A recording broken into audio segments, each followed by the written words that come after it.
Une séquence colorée et loufoque où des éléphants roses non seulement se dandinent au son d'une marche, mais se transforment, voire se déforment. Mais alors pourquoi tout cet emballement surréaliste sur ce film en particulier ? Eh bien, on sait qu'à l'époque, Salvador Dali visite les studios Disney. Nul doute que le rapprochement entre les deux créateurs explique l'intégration de cette scène. Leur collaboration devait d'ailleurs se concrétiser à travers un court-métrage, Destino.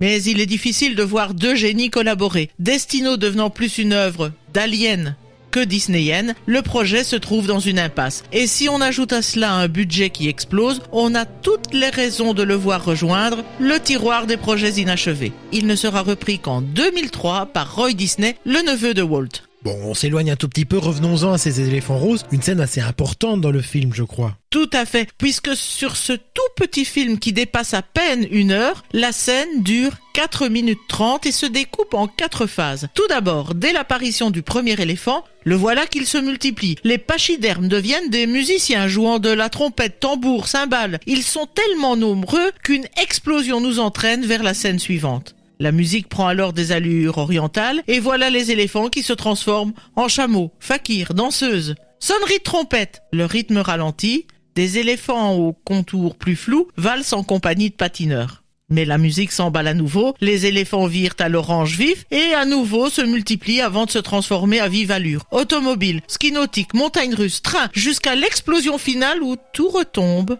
Dumbo se réveille dans un arbre. Ah oui, en effet, nous voilà bien loin de tout réalisme. Et de quel esprit est sortie cette scène, on va le dire, totalement psychédélique ?